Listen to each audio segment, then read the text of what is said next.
Hola amigas y amigos, bienvenidos a este nuevo programa. Hoy me gustaría iniciar una serie de vídeos sobre la Biblia, ¿no? Que he titulado Desmontando la Biblia.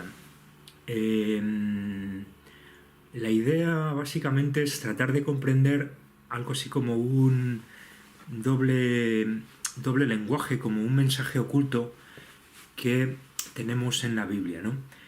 Digamos que yo en realidad no me ha interesado enormemente la Biblia nunca, y menos todavía el Antiguo Testamento. Me parecía un texto repugnante, horrible. Nunca me ha interesado ese Dios de los judíos, de las plagas, id y tomad la tierra prometida porque vosotros sois el pueblo elegido, etcétera, ¿no? Y he leído más bien poca Biblia y me han interesado muchas más las religiones paganas, las religiones primitivas, los cultos mistéricos y todo esto, ¿no? Y en el fondo yo creo que tenía mucha lógica, ¿no?, esta especie como de reticencia por mi parte a meterme en la Biblia, porque algo me decía, algo intuitivo, ¿no?, que siempre hay que escuchar, ¿no?, en todos los ámbitos de la vida, pero también en el de la investigación y en el del pensamiento, ¿no?, de en qué momento uno se tiene que meter con determinadas cosas, ¿no? Y entonces no ha sido hasta ahora, hasta este momento en que, digamos, me he sentido un poco más fuerte en cuanto al conocimiento de la mecánica religiosa, de eso que yo llamo la mecánica hierogámico-sacrificial, y de la que he escrito sobre todo en mi libro Sacrificios y Hierogamias.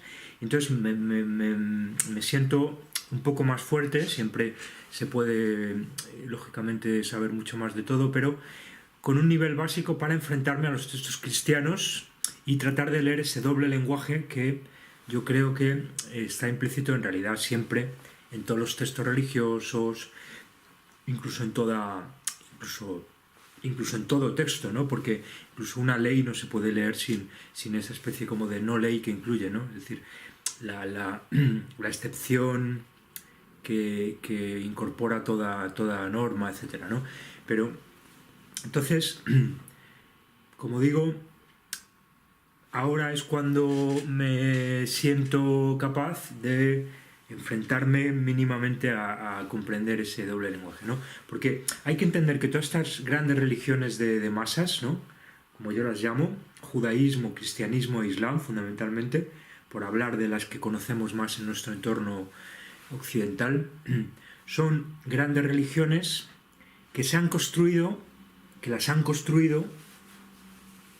bueno, son el resultado de compromisos, de corrientes paganas que están en la superficie, de movimientos de resistencia popular. Son movimientos muy complejos de compromiso de una serie de factores, como todo, pero en buena medida, y sobre todo los textos, porque las prácticas es otro tema, luego las prácticas reales, toda la riqueza de los sincretismos sería otro tema, ¿no? Pero los textos en concreto, y sobre todo los textos canónicos, porque también tendríamos toda una, digamos, serie de matices entre los textos canónicos y los apócrifos y los comentarios y los midrash y los etcétera. Pero básicamente los textos están construidos por castas sacerdotales, por iniciados, que mi hipótesis es, y es lo que quiero demostrar con estos vídeos y con la serie de artículos que ya estoy escribiendo sobre el tema, esos iniciados, esas castas sacerdotales que escriben esos textos, son, en última instancia, grandes conocedores de toda esa tradición religiosa pagana, incluso casi primitiva, totémica, y también en buena medida mistérica, iniciática, etcétera, ¿no? Es decir, son todas esas religiones de misterios, los cultos de Eleusis, los cultos de Isis, los cultos babilónicos, los cultos de Mitra, los cultos de las distintas, de Dionisio, de los distintos cultos mistéricos, que más o menos son más o menos generalizables, ¿no? Cada uno luego tiene sus cosas, pero básicamente son cultos que se pueden entender en conjunto, ¿no? Entonces, La idea es que en el corazón de esas religiones, de las tres grandes religiones occidentales, monoteístas, en general trascendentalistas, aunque algunas tienen una dimensión más inmanentista y más cercana a más sí, de encarnación de lo divino en la propia realidad cotidiana, no del culto, ¿no? En particular todo lo que conocemos muy bien en el mundo hispano y latino, todos los cultos de la Virgen, y todas las procesiones y todos los santos, y luego los sincretismos con las religiones primitivas, sí, africanas, en la santería, en el candomblé, todos los cultos sincréticos, ¿no? Pero en los textos, ¿no? Si nos vamos a la Biblia, entonces lo que vamos a tener es esa especie como de doble nivel, ¿no?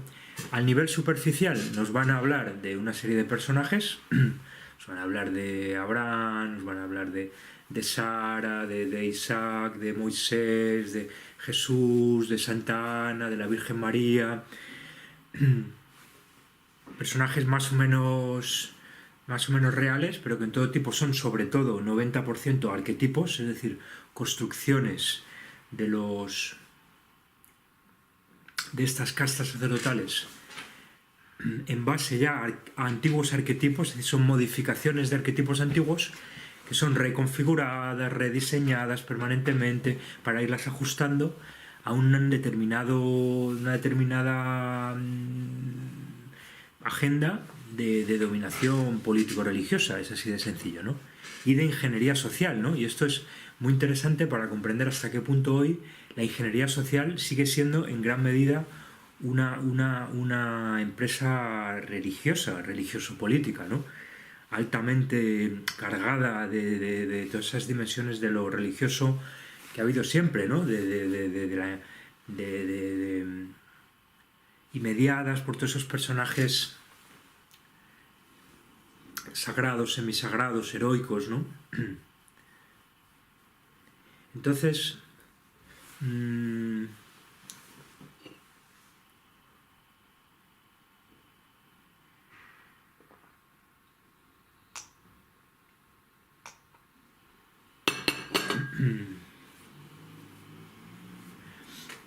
básicamente, no vamos a entender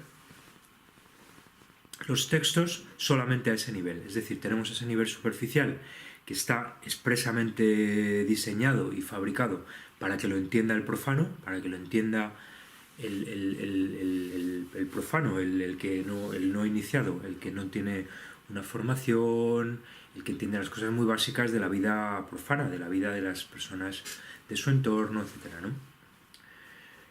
Que hoy sería el burgués normal, que vive su vida, que va a trabajar de lunes a viernes, que luego ve la película de Hollywood, que ve el partido de fútbol y que pues hace las cosas y que ve el telediario y que lee el periódico, ¿no? Eso sería el profano, que en aquel tiempo pues era el pastor, era es decir, las historias que nos cuenta la Biblia están hechas expresamente para que las entienda la gente de entonces y que sean además fácilmente trasladables a una sociedad profana de cualquier tipo, ¿no? Da igual que sea más o menos nómada, más o menos rural, más o menos urbana, porque no deja de ser una sociedad profana, ¿no? Pero al mismo tiempo el texto está encubriendo un doble lenguaje, que es el que entienden los iniciados, de nuevo, prácticamente de todos los tiempos y de todas las religiones, porque acaba siendo siempre una misma mecánica hierogámico-sacrificial, que es en lo que, como sabéis, yo sobre todo me interesa, ¿no? Más conocer esa especie como de dimensión genérica de lo religioso y de lo político, más allá de las pequeñas distinciones de religión, de época, de culto, porque, bueno, luego sí, en unos cultos van a sacrificar corderos, en otros van a sacrificar toros, en otros van a sacrificar carneros, en otros van a sacrificar... pero en el fondo es el sacrificio, ¿vale? Entonces vamos a entender muy poco si nos dedicamos exclusivamente a distinguir pues que en un determinado culto sacrifican toros, en otro culto sacrifican corderos, y en otro, incluso en determinados cultos hay sacrificios humanos, en otros hay sacrificios animales. De nuevo, tenemos que comprender antes una mecánica sacrificial en conjunto y luego entender que hay sustituciones, ¿no? Pero entonces, en ese texto cristiano, en ese texto judeo-cristiano que es la Biblia, y los textos laterales, apócrifos, etc., lo que vamos a tener siempre es este doble nivel, ¿no? Entonces, básicamente la idea, mi hipótesis de partida, que a estas alturas ya casi no es ni hipótesis porque es una tesis, ¿no? Lo que pasa que en este ámbito de la religión, de las ciencias humanas, es muy difícil exactamente confirmar algo de la manera en que lo hace un científico, ¿no? Por lo tanto, nuestra visión es que en el corazón de esas religiones de masas, monoteístas, trascendentalistas, islamismo, judaísmo, cristianismo, se esconde básicamente siempre, por definición, porque es así la mecánica religiosa, es decir, porque no hay un cambio de religión, sino que hay simplemente capas de cebolla que van encubriendo otras capas más interiores y más anteriores, anteriores. Interesante vinculación, ¿no? Lo que vamos a tener siempre es, en ese corazón de la cebolla, sigue estando el ritual de sexo y de sangre inmanente, es decir, las castas sacerdotales nos pueden hablar todo lo que quieran de un Dios trascendente, pero en última instancia el ritual va a ser un ritual inmanente, va a ser un ritual sacrificial y un ritual hierogámico de sexo, de sangre, de violencia y de goce real, con personas reales o con animales o con... Bueno, eso ya es un tema en el que yo prefiero no meterme tanto, pero que haya otras entidades participando, pues también, ¿por qué no? Pero tampoco es necesario, tampoco es extremadamente necesario, ¿no? Y tampoco yo creo que nos va a ayudar mucho porque es sustituir un mito por otro, ¿no? Irnos a tratar de que todo empezó con, o que el centro de los rituales es una ofrenda a entidades demoníacas o entidades infradimensionales o de otras dimensiones o arcontes o como que lo queráis llamar. Para mí todas esas visiones que tiene hoy mucha gente son de alguna manera una especie como de sustituir un mito por otro y, en definitiva, perder de vista, es decir, no poner el foco del análisis, de la comprensión en la propia mecánica sacrificial, hierogámico sacrificial, que en cierta manera opera con muchos factores y que puede prescindir incluso de todas esas cosas que no vemos y de todas esas entidades que no podemos confirmar, ¿no? Por lo tanto, esta mecánica hierogámico sacrificial, en última instancia, a mí me gusta hablar del ritual real de sexo y de sangre entre humanos o entre animales, al margen de que eventualmente puedan participar otras entidades, ¿vale? Pero lo importante es comprender entonces que en esas grandes religiones de masas trascendentalistas que nos hablan de toda esa dimensión del bien, de la moral, de la virtud, de la castidad, de la pureza, se esconde siempre un doble juego, un lado oscuro, que es el de la transgresión, el del ritual de sexo y de sangre, en definitiva, ¿no? Y eso es así por definición, porque no se puede hacer de otra manera, ¿no? En el límite, yo siempre hablo de límites, ¿no? Luego podrá haber determinadas prácticas marginales, determinados muy interesantes, de los unos por allí, de los otros por acá, que se van a mover entre dos aguas y que van a generar comunidades donde hay determinadas prácticas interesantes, ¿no? Por ejemplo, nos habla Félix Rodrigo Mora de esas experiencias de la Edad Media, donde había muchas comunidades religiosas que funcionaban de una manera bastante alternativa y no por eso tenían que recurrir sistemáticamente a la violencia y al goce, o a la violencia en todo caso, ¿no? También había incluso prácticas eróticas muy promiscuas, eso lo cuenta muy bien Rodrigo Mora, ¿no? O sea que vamos a encontrar todo ese tipo de anomalías, pero a mí me interesa ir sobre todo al límite, es decir, a los casos más extremos de los grandes imperios, de las grandes religiones, porque nos va a permitir una comprensión mucho más compleja y mucho más profunda de todo el sistema, desde esa lógica mía que no es tan frecuente en los investigadores académicos, de que es la anomalía precisamente la que instaura el paradigma, ¿no? Y la que no solo la excepción confirma la regla, sino que instaura la regla, ¿no? Y por lo tanto, comprender esas anomalías ocultas, que es la religión pagana en el interior de las religiones monoteístas, y que es hoy el satanismo en el interior de todas las grandes instituciones occidentales, sin esas anomalías no vamos a comprender el paradigma. Entonces, esa es básicamente la hipótesis central con la que yo inicio esta serie de análisis del judeocristianismo, vamos a llamarlo así, de los textos judeocristianos. Y entonces la idea sería hoy hacer como una introducción y luego ir dedicándome ya a personajes concretos, ¿no? Como sabéis, a mí me gusta trabajar siempre empezando por escribir normalmente, y he adelantado ya en mi blog muchos artículos sobre una serie de personajes bíblicos, sobre Santa Ana, San José, la Virgen María, Abraham, Sara, Dina, que por cierto se vincula a Diana también, y incluso al ritual de Diana Kerr, etc. Isaac, Ismael, pero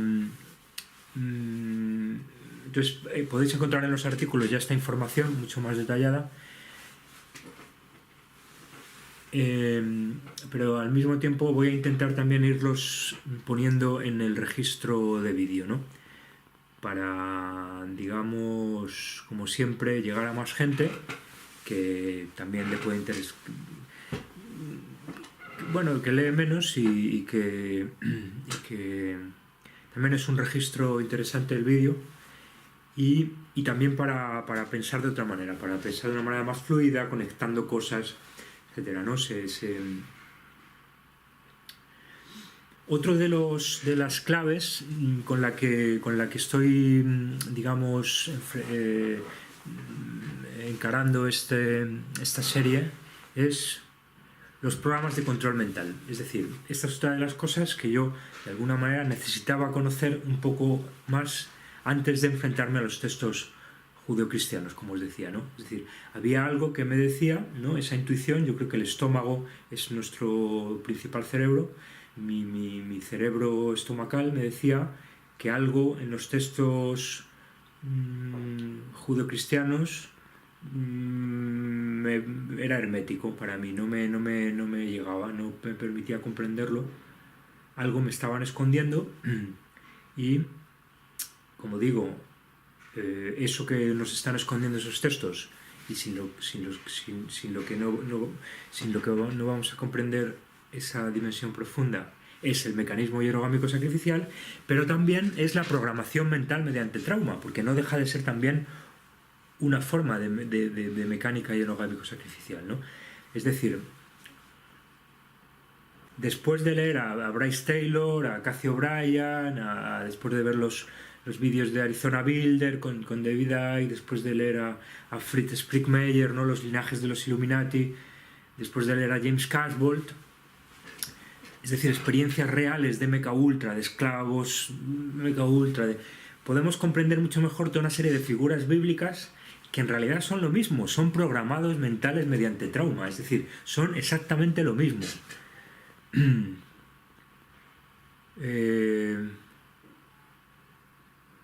Es decir, la Bryce Taylor o la Cathy O'Brien, modelos presidenciales, que como sabéis son niñas que desde pequeñitas las han sometido a trauma en las familias, en familias de prácticas de abuso intergeneracional y satánico, etc., y que luego van siendo captadas por las agencias de inteligencia, de la NASA, van siendo vendidas literalmente a controladores del gobierno, de la industria hollywoodense, para operar como espías, prostitutas, de élite de los presidentes del gobierno.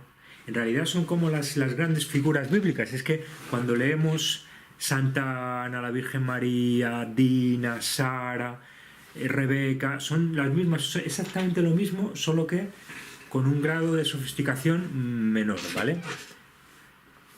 Pero es exactamente lo mismo, ¿no? Programación mental mediante trauma y disociación de la personalidad, ¿vale? Entonces, todos esos ángeles, si nos fijamos, todos los ángeles que aparecen sistemáticamente en la Biblia, lo hacen siempre en momentos de tensión que son momentos de trauma o momentos de abuso sexual, es decir, no es casualidad que el ángel anuncie a la Virgen, pero no solo a la Virgen, a todas las figuras que se antecedentes de la Virgen María.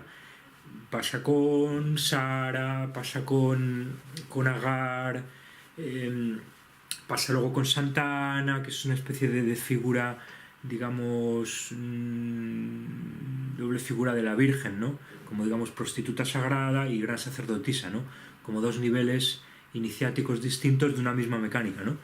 Entonces, justamente en esos momentos en el que aparece el ángel nos está encubriendo el abuso ritual, el trauma, es decir, la violación, la tortura, la sodomía, la felación, la castración, exactamente igual que el Blue Bear, es decir, tenemos el ángel azul y tenemos el Blue Bear, es que es lo mismo, es exactamente lo mismo, ¿vale? Y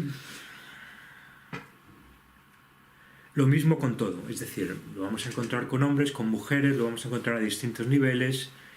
La expulsión de Abraham a Agar y a Ismael al desierto, donde otra vez aparecen los ángeles. En algún cuadro vemos además que no es solo un ángel, sino que le aparece un ángel a Agar, que es la esclava, pero no solo la esclava, la servidora de Sara y de Abraham. Lo que nos están encubriendo es que es una esclava sexual que está trabajando en un templo de prostitución pagano y que nos están vendiendo, ¿vale? como una familia de patriarca, de pastores nómadas que vagan por Palestina, ¿vale? Ese es el doble nivel que hay que comprender, y que solo comprendiendo con cierta profundidad esa mecánica hierogámico-sacrificial y su versión, digamos, más sistemática, que es la programación mental mediante trauma, vamos a comprender ese doble nivel, ¿no? Y eso lo está comprendiendo todo iniciado que lee la Biblia, ¿vale? Está comprendiendo perfectamente esos dos niveles. Está comprendiendo que el profano solo está comprendiendo a su vez un nivel, y está comprendiendo él los dos niveles, ¿no? Por lo menos dos, seguramente a otro con mayor nivel haya incluso más niveles, pero por lo menos va a haber esos dos, ¿no? Entonces, esta es básicamente la idea, ¿no? Por lo tanto, vamos a comprender que si la Biblia es el texto más importante de Occidente, es por eso, es porque es una gran herramienta de manipulación mental, de adoctrinamiento, de aborregamiento de masas, de moralización, en el sentido de que toda moral es relativa y se moraliza, es decir, hay un mecanismo de moralización, de control social finalmente, de ingeniería social, es decir, hay toda una serie de figuras que nos las han colocado ahí como modelos para, digamos, ingenierizar a una sociedad, es decir, es ingeniería social en un grado evidente, pero que es exactamente la misma mecánica que hoy tenemos con Hollywood, con las campañas de producción de violencia de género por parte de los desfertilizadores oficiales, ¿no? Y homosexualizadores oficiales, etcétera, ¿no? Exactamente lo mismo, lo que pasa es que en lugar de una Virgen María vamos a tener a una Madonna, a una Lady Gaga, a una Beyoncé, a una... Me explico, que van a jugar siempre con ese doble juego, ¿no? Con el arquetipo afrodítico, el arquetipo... Pero es exactamente igual, es esa doble lógica la que permanentemente va a estar jugando, ¿no? En profundidad, ¿no? El símbolo siempre, en realidad, tiene esta profundidad, y tiene incluso esa como especie de dimensión fronteriza, ¿no? El símbolo es también una especie de enmascaramiento, ¿no? Y es casi una especie como de portal que nos abre a otra dimensión en el sentido más físico del término, ¿no? El símbolo se puede leer casi como desde el otro lado, ¿no? Es como si pudiéramos atravesarlo y verlo a la inversa, ¿no? Es decir, toda esa idea de la inversión de los símbolos que vemos en el satanismo, ¿no? De manera tan evidente en el pentagrama, ¿no? Que recto es el pentagrama del hombre y invertido es el pentagrama del colgado también, ¿no? Del colgado, del sometido y del sacrificado, ¿no? O sacrificada. Pero esa lógica de la inversión también la podemos interpretar como esto que digo yo, es más bien como el atravesar y ver como desde el otro lado, ¿no? Esa idea del espejo también, ¿no? De Alicia a través del espejo, que sabemos que también es un tema en control mental muy importante, ¿no? Esa idea de ver desde el otro lado lo mismo, pero de manera que el que solo está en un lado, el profano, solo ve su propio reflejo, mientras que el que atraviesa el espejo, es decir, el iniciado, es decir, el controlado mental, la esclava mental, la Alicia que cruza el espejo y entra en esa programación mental, y los iniciados de distintos niveles van a ver esos dos lados del símbolo, ¿no? Símbolo como espejo, ¿no? Por lo tanto, una manera de interpretar esa inversión del satanismo, ¿no? De una manera más profunda, ¿no? Entonces, finalmente, la Biblia, como digo, si es el texto más importante de Occidente, es porque es el texto adoctrinador, aborregador y manipulador por excelencia, ¿no? El número uno. Y además siempre, es decir, lo sigue siendo, esto también es importante entenderlo, esa manipulación es tan profunda que de alguna manera va más allá del tiempo, ¿no? Y se sigue, bueno, se puede actualizar, y se sigue actualizando, pero nos está hablando de cuestiones tan universales y tan que no pasa de moda, ¿no? Es un libro que sigue de actualidad. Pero al mismo tiempo en esa doble dimensión, porque lo siguen utilizando y porque para el iniciado la Biblia es un manual del mecanismo hierogámico sacrificial, evidentemente. Es decir, le está dando las claves, y nunca mejor dicho, las claves, porque está codificado, está en clave, le está diciendo en clave cómo funciona el poder religión. Le está diciendo en clave no solo que utilizando esa superficie se manipula al profano, sino además le está contando toda esa mecánica compleja y de distintos niveles y de distintos grados del poder religioso. Le está diciendo cómo funciona el ritual de sexo y de sangre, le está diciendo cómo funcionan los compromisos políticos a distintos niveles, le está diciendo cómo se relaciona el político, el poderoso de turno con el sacerdote, ¿no? Pensemos en Abraham, ¿no? El faraón, ¿no? Abraham entregándole a su hermana prostituta sagrada Sara, ¿no? Para que el faraón disfrute de ella y a cambio le dé a Abraham el privilegio de asentarse en Israel, ¿no? O sea, vemos cómo toda esta manipulación del pueblo elegido tiene mucho que ver con el encubrimiento de la mecánica del chantaje, del compromiso, de la coacción, de la prostitución, del espionaje, de la traición, etc., ¿no? En Sara lo vemos muy claro, pero lo vemos igual en Dina, ¿no? En el personaje de Dina como espía, prostituta. Entonces, para el iniciado la Biblia es un manual de manipulación, de perversión, de chantaje, de cómo funciona todo esto, ¿no? Y bueno, y ya iremos viendo ya más en detalle los distintos casos, ¿no? Veremos, por ejemplo, que el ritual sacrificial de Isaac por Abraham es pues uno de los ejemplos más evidentes de cómo el iniciado, el poderoso, ambicioso, pervertido, psicópata es capaz de sacrificar a su propio hijo para ascender en la pirámide de poder, ¿no? Es decir, y al mismo tiempo eso nos lo está vendiendo en la superficie del texto cristiano como la obediencia de Abraham a Dios, ¿no? Es decir, aquí vemos cómo esa idea trascendente de Dios es tremendamente manipuladora porque está encubriendo una mecánica real sacrificial, y en el caso límite, en el caso más extremo, es la de un padre sacrificando a su hijo, ¿no? Es decir, Abraham sacrificando, que luego no lo llega a sacrificar, que esta es parte de la manipulación. Es decir, Abraham tiene que acceder a la demanda de Dios de sacrificar a su hijo Isaac para que Dios redima ese sacrificio y lo sustituya por un carnero. Fijaros hasta qué punto es manipulador este texto, ¿no? Que está diciendo, tú tienes que obedecer ciegamente, incluso en algo tan radical y tan fuerte como sacrificar a tu propio hijo, ¿no?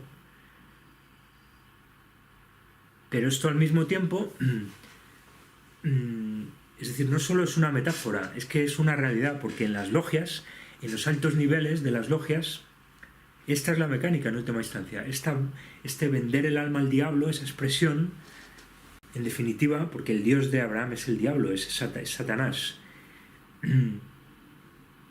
Este vender a tu propio hijo y sacrificar a tu propio hijo en los distintos grados, no solo llegarlo a sacrificar y a asesinar, sino sacrificarlo en la medida de abusar de él, de hacer de él un demente, de violarlo, de sodomizarlo, es decir, que sabemos que es fundamental, si en eso no se va a entender el poder religión, ¿no? Alfred Webre decía hace poco en un programa de César y Juan que el 13% de las familias, después de haberlo estudiado mucho, que el 13% de las familias estadounidenses están metidas en el satanismo, ¿no? Atención, ¿no? El 13%. Por lo tanto, esta doble lectura del texto bíblico nos va a permitir comprender todo esto, ¿no? Y comprender de verdad que la manera como vemos el mundo los profanos no tiene nada que ver, o sea, es diametralmente opuesta a la visión del mundo que tienen los iniciados, que son en última instancia los que ostentan el poder, religión, siempre, pero hoy también. Eso no ha cambiado nada, ¿no? Y por lo tanto no vamos a comprender toda una serie de fenómenos sin esa especie como de doble lenguaje, doble moral, doble pensar, ¿no? Que en definitiva es lo que está en el fondo de esa noción de Orwell, por ejemplo, ¿no? Del doble pensar, del doble lenguaje, que de nuevo sabemos que es muy importante en nuestras culturas, porque todo está siempre permanentemente diciéndose una cosa y haciéndose otra, etcétera, etcétera. Es decir, toda esta especie como de doble juego es fundamental. Nos va a permitir también desmontar toda la complicidad de las academias, de los intelectuales dominantes, de los medios de comunicación, que están permanentemente jugando de una manera muy profunda a este doble juego, a este doble lenguaje, a que se dice una cosa y se hace otra, etcétera, ¿no? Pero eso, donde lo vamos a encontrar de una manera más pura y más clara, como digo, es en los símbolos y en los textos, que en definitiva son símbolos, porque los textos religiosos son simbólicos, solo se pueden entender desde este simbolismo y desde esta como doble nivel del símbolo, ¿no? Y con esto básicamente yo creo que lo podemos dejar, ¿no? Como digo, os animo a que vayáis a los artículos en los que ya voy a ir adelantando todas estas cosas y que iré también poco a poco también contando ya más en formato vídeo en lo sucesivo, ¿no? Así que nada, muchas gracias por vuestro interés y vuestra atención y seguimos en otro programa.